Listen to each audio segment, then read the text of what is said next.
Good morning मेरे प्यारे बच्चों।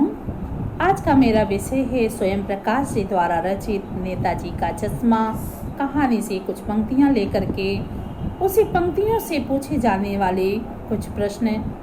तो आज का हमारा अगला पैराग्राफ है। पैराग्राफ कहाँ से कहाँ तक है इसे सबसे पहले हम लोग ध्यान से पढ़ लेते हैं। यहाँ से बार बार सोचते क्या होगा उस कौम का अर्थात उस देश का जो अपने देश की खातिर घर गृहस्थी जवानी जिंदगी सब कुछ होम कर देने पर यानी देने वालों पर भी हंसती है। यानी देश के लोग देश के लिए न्यौछावर होने वाले लोगों पर हंसते हैं और अपने लिए बिकने के मौके ढूंढते हैं। दुखी हो गए। 15 दिन बाद फिर उसी कस्बे से गुजरे। कस्बे में घुसने से पहले ही ख्याल आया यानी याद आया। क्या आया आगे देखते हैं क्या है। कस्बे की हृदय स्थली में सुभाष की प्रतिमा अवश्य ही प्रतिष्ठापित होगी, लेकिन सुभाष की आंखों पर चश्मा नहीं होगा क्योंकि मास्टर बनाना भूल गया और कैप्टन मर गया। सोचा आज वहां रुकेंगे नहीं, पान भी नहीं खाएंगे, मूर्ति की तरफ देखेंगे भी नहीं, सीधे निकल जाएंगे। ड्राइवर से कह दिया था चौराहे पर रुकना नहीं, आज बहुत काम है, पान आगे कहीं खा लेंगे। अर्थात ये बिना चश्मे वाली मूर्ति की तरफ देखना नहीं चाहते थे, इसीलिए पान कहीं और खाने का बहाना कर रहे थे। लेकिन आदत से मजबूर आंखें चौराहे आते आते मूर्ति की तरफ उठ गई। कुछ ऐसा देखा कि चीखे, रोको। जीप स्पीड में थी। ड्राइवर ने जोर से ब्रेक मारी। रास्ता चलते लोग देखने लगे। जब अचानक तेज गति से चल रही जीप रुक जाए तो लोगों की निगाहें अकस्मात उनकी तरफ बढ़ गईं। जीप रुकते ना रुकते हालदार साहब जीप से कूदकर तेज तेज कदमों से मूर्ति की तरफ बढ़ने लगे यानी लपके, और उसके ठीक सामने अटेंशन में खड़े हो गए यानी एकदम सावधान होकर के खड़े हो गए। आगे क्या है बच्चों। मूर्ति की आंखों पर सरकंडे से बना छोटा सा चश्मा रखा हुआ था जैसा बच्चे बनाते हैं। ये सरकंडा क्या है।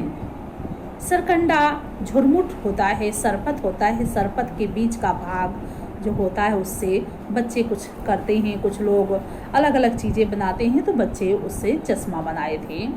हालदार साहब भावुक हो उठे, भावनाओं से ओतप्रोत हो गई। इतनी सी बात पर उनकी आंखें भर आई थी यानी आंखों में आंसू आ गए थे। अब आगे हम लोग इसी के आधार पर प्रश्न देखते हैं बच्चों। हालदार साहब किस बात पर दुखी हो गए, तो आप सभी जानते हैं किस बात पर दुखी हो गए। पैराग्राफ ये है तो देख लीजिए किस बात पर दुखी हुए थे। हालदार साहब दुनिया के स्वार्थी स्वभाव पर दुखी हो गए थे यानी दुनिया कितनी स्वार्थी है उसके स्वभाव के कारण दुखी हो गए। उन्होंने देखा कि लोग अपने देश के लिए बलिदान होने वाले त्यागी लोगों पर हंसते हैं। वे उन्हें उचित आदर नहीं देते, सम्मान नहीं देते, जबकि वे अपने स्वार्थ के लिए बिकने को भी तैयार हो जाते हैं। अर्थात कोई भी समझौता करने को तैयार हो जाते हैं। आगे है बच्चों प्रश्न। इस बार हालदार साहब ने कस्बे में ना रुकने का फैसला क्यों किया था, तो आप बताइए क्यों किया था फैसला ना रुकने का। हालदार साहब सुभाष चंद्र बोस की मूर्ति को बिना चश्मे के नहीं देख सकते थे। उनका देशभक्त मनचाह कहता था कि इस कस्बे में कोई तो सुभाष चंद्र का सम्मान करने वाला हो, उन्हें चश्मा पहनाने वाला हो। परंतु अब चश्मे वाला कैप्टन मर चुका था, इसलिए उन्हें लगता था कि सुभाष की मूर्ति बिना चश्मे की ही होगी। वे उसे इस तरह से देखने से बचना चाहते थे, इसलिए उन्होंने कस्बे में जीप रोकने से मना कर दिया था। जब कोई बच्चों देशभक्त होता है तो देशभक्त चाहता है कि इस तरह से हो। जब कस्बा देशभक्त से शून्य था तब उनके मन में वहाँ के लोगों के प्रति दुख था कि यहाँ के लोग देशभक्त क्यों नहीं हैं। सुभाष चंद्र बोस जैसे लोगों के लिए अपना समय क्यों नहीं निकाल सकते हैं, यानी थोड़ा सा सम्मान क्यों नहीं कर सकते हैं। तो ऐसा वो सोच रहे थे।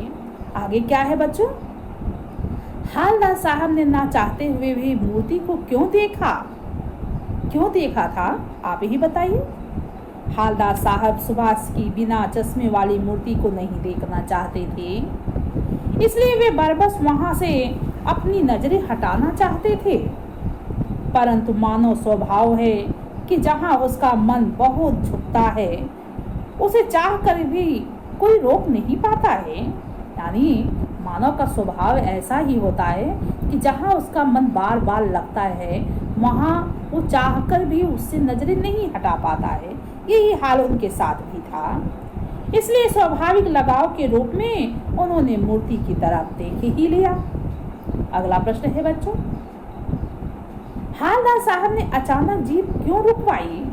तो आपको पता ही होगा क्यों रुकवाई थी अचानक जीप। क्या था कि जीप रुकते रुकते रुकी भी नहीं थी, वो कूद गए थे। तो बच्चों, हालदार साहब ने कस्बे के चौराहे पर न रुकने का फैसला किया था। उन्हें आशा थी कि सुभाष की मूर्ति पर चश्मा नहीं होगा, परंतु उन्होंने देखा कि मूर्ति पर चश्मा लगा हुआ था। इसलिए उत्सुकता और खुशी के मारे वे स्वयं को न रोक सके। उन्होंने जीप को तत्काल रुकवा दिया, तुरंत ही रुकवा दिया था। अगला प्रश्न है बच्चों, हालदार साहब ने ऐसा क्या देखा जिसके कारण वो भावुक हो उठे थे? ऐसा क्या देखा था? तो आइए देखते हैं हम लोग भी। हालदार साहब ने देखा कि सुभाष चंद्र बोस की मूर्ति पर चश्मा लगा है। उन्होंने कैप्टन के मरने के बाद इसकी आशा नहीं थी, यानी आशा नहीं की थी कि कोई चश्मा लगाएगा, कि कोई देशभक्त नागरिक सुभाष की मूर्ति पर चश्मा लगाएगा। परंतु जब उन्होंने देखा कि किसी बच्चे ने सरकंडे से बना हुआ चश्मा लगा दिया है, तो वे भावुक हो उठे, भावनाओं से ओतप्रोत हो गए। उन्हें लगा कि अभी सामान्य लोगों में देशभक्ति और अपने नेता के प्रति सम्मान जीवित है। अगला प्रश्न है बच्चों, सिद्ध कीजिए कि हालदार साहब सच्चे देशभक्त थे। आप कैसे सिद्ध करेंगे? आप सोचिए दिमाग में, कैसे सिद्ध करेंगे, कैसे बताएंगे? इसी पैराग्राफ के आधार पर ही कैसे सिद्ध करेंगे?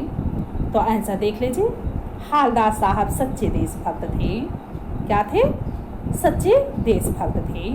उनके मन में क्रांतिकारी सुभाष बोस के प्रति गहरा सम्मान था, इसलिए सदा सुभाष की मूर्ति के सामने जीप रुकवाते थे और उन्हें कौतुक से, यानी कौतूहल से निहारा करते थे, यानी देखा करते थे। उन्हें यह देखकर भी अच्छा लगता था कि छोटे से कस्बे में सुभाष की मूर्ति को चश्मा पहनाने वाला कोई देशभक्त नागरिक है। बिना चश्मे वाली मूर्ति देख करके वे उदास हो जाते थे और चश्मे वाली मूर्ति से खुश हो जाते थे। इससे उनकी देशभक्ति का परिचय ही मिलता है। अगला प्रश्न है बच्चों, मूर्ति पर सरकंडे का चश्मा देखकर हालदार साहब के मन में क्या आया होगा? तो बताते हैं क्या आया होगा। क्या आया होगा, जरा आप कल्पना कीजिए। मूर्ति पर सरकंडे का चश्मा देखकर हालदार साहब का मन देश प्रेम के भाव से उमड़ पड़ा होगा। उनके मन में एक ओर सुभाष बोस के प्रति सम्मान उमड़ा होगा, तो दूसरी ओर उन अज्ञात बच्चों के प्रति प्रेम जागा होगा, स्नेह जागा होगा, जिन्होंने सुभाष की मूर्ति का सम्मान किया होगा। अगला है प्रश्न बच्चों, हालदार साहब की आंखें क्यों भर आई थी? हालदार साहब की आंखें यह देखकर भर आई कि अभी देशभक्ति में, यानी देश में देशभक्ति जीवित है। अभी छोटे छोटे कस्बों में सुभाष जैसे देशभक्त का सम्मान करने वाले जीवित हैं, इसीलिए उनकी आंखों में आंसू भर आए होंगे। तो बच्चों, आज हमारा पैराग्राफ यहीं पर समाप्त हो जाता है।